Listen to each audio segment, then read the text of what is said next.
The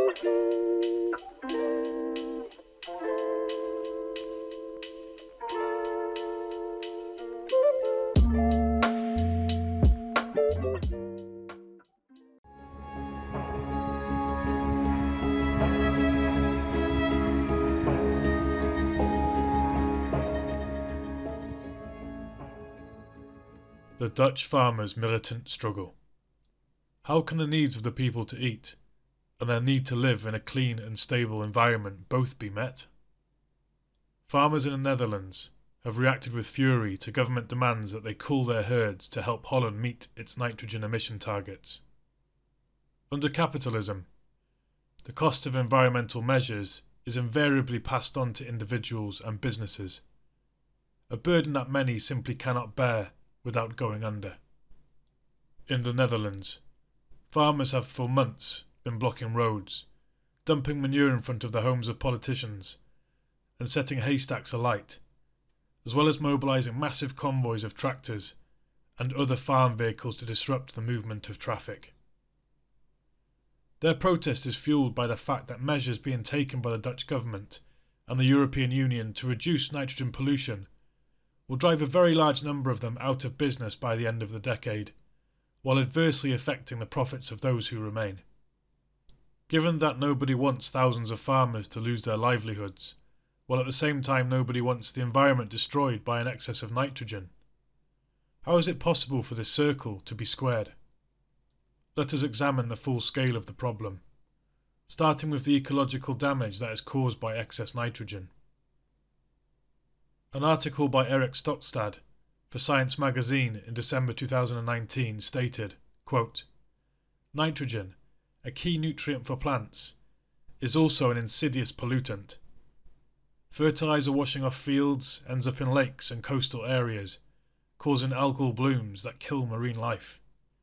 Airborne nitrogen can also harm ecosystems. One source is nitrogen oxides, mostly from power plants and engine exhaust. In the Netherlands, even more comes from the ammonia vapours from livestock urine and manure. Both kinds of nitrogen react to form aerosols that cause smog, damage foliage, and acidify the soil, hindering roots' absorption of nutrients. The Netherlands is a nitrogen hotspot, partly because it is a dense, urbanised nation, although controls on power plants and catalytic converters in autos have helped curb nitrogen oxide emissions. The bigger problem is ammonia emissions from concentrated livestock operations.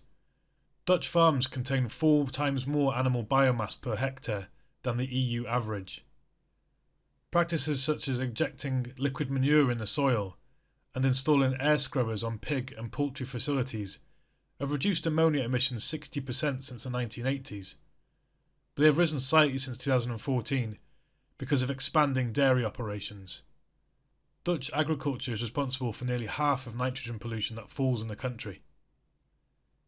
In 118 of 162 Dutch nature reserves, nitrogen deposits now exceed ecological risk thresholds by an average of 50%. End quote. We might mention in passing that the famous Lake Windermere in Britain's Lake District is now clogged with algae that support bacteria which may even be poisonous to swimmers, presumably because Britain too has a problem with excess nitrogen.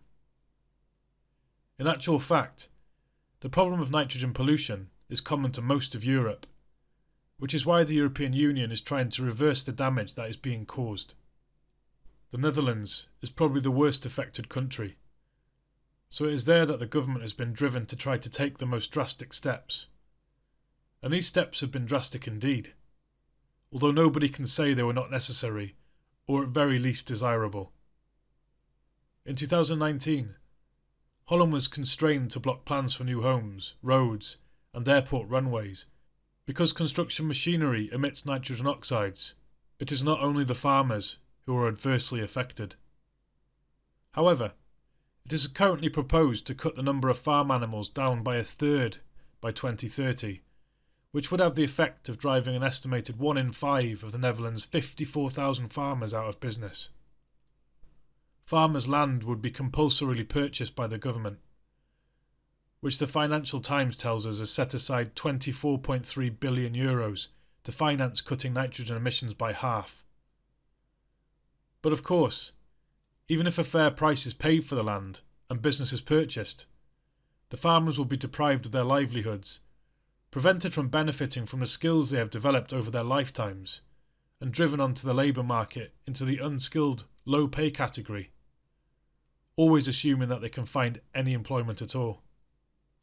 In fact, quote, since the end of the Second World War, Dutch farmers have been stimulated by successive bourgeois governments to increase productivity, which resulted in less efficient operations being forced out of the market.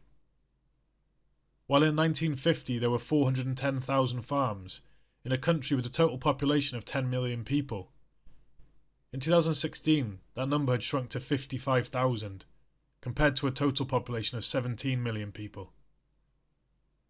The total number of people working in agriculture, farmers, their family members and hired labourers, in that period went down from 580,000 to 172,000, or from 15% to 2% of the total labour force. End quote. This taken from the article by Zoe Milanovi, titled Netherlands, Farmers' Protests Express the Impasse of Dutch Capitalism. Thus the drive for ever greater profitability is steadily making farmers redundant en masse, while at the same time poisoning the environment. The present efforts of the European Union and the Dutch government to clean up the environment is dealing with only one side of the equation. The other is equally poisonous, albeit in a different way. Cutting emissions without reducing livestock. There are in existence various ways in which it would be possible to cut emissions without reducing livestock, including feeding cattle on seaweed rather than grass. It would also appear that by separating the manure produced by cattle from their urea, phosphorus production can be reduced by 70%. Former Somerset cricketer Van Troost heads a company called Lely that devises machinery to improve productivity in the dairy industry. Its products include extraordinary robots that propel themselves around barns, doling out feed, and computerized self-service milking parlours, into which cows can wander whenever their udders become heavy. But in the current context, is devised a small robot that meanders around the barnyard, separates manure from urine, which reduces the amount of nitrogen emitted by each cow by at least 70%, could potentially allow the government to hit its target without requiring a cut in animal numbers. You would solve the problem for dairy farming, said Van Troost. Why would you spend €25 billion on halving the number of cattle, when for 2 to 3 billion you could achieve the same results through innovation? The system also turns cows' waste into liquid nitrogen, a fertiliser that would otherwise cost thousands of euros a year, and whose price has soared because of the Ukraine war. Of course, if the Dutch government has not fallen over itself to grasp at this apparently life-saving offer, one can only assume that the devil lies in the detail. We don't know anything about the running costs of this gadget, including how often it needs to be replaced, etc. It is more than probable that its costs are beyond the reach of the smaller farmers, whose profit margins would be unsustainably reduced were it to be adopted. You have to be red to be green.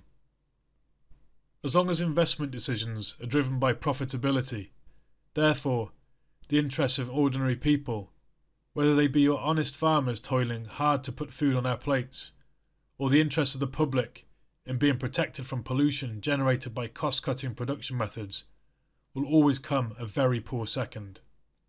If the cost of producing food in the Netherlands is increased because of the anti-pollution methods it is eventually driven to adopt, then Dutch farmers will be rendered uncompetitive against farmers from countries that leave their own farmers free to pollute to their heart's content. The capitalist system is completely incapable of balancing the various conflicting interests of humanity, such as the need to produce enough food with minimum effort against the need to avoid damage to the environment. This can only be achieved by a central planning authority tasked with safeguarding the present and future interests of the masses of the people and serving a state which has firm control over all of the country's means of production, and the power to mobilise them purely to serve those interests. Such a state can only come into existence if the present-day capitalist states, whose function is to safeguard private property, private appropriation, and private interests, is overthrown, which in turn can only be done by the workers, who have no private commercial interest to safeguard. In other words, nothing to lose but their chains. The only question is, how long and how much are the masses of the people prepared to suffer before they do what needs to be done?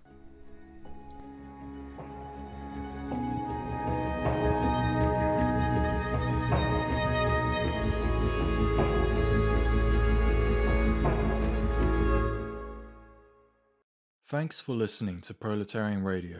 We aim to bring you the best Marxist analysis on current affairs, revolutionary history, and theory.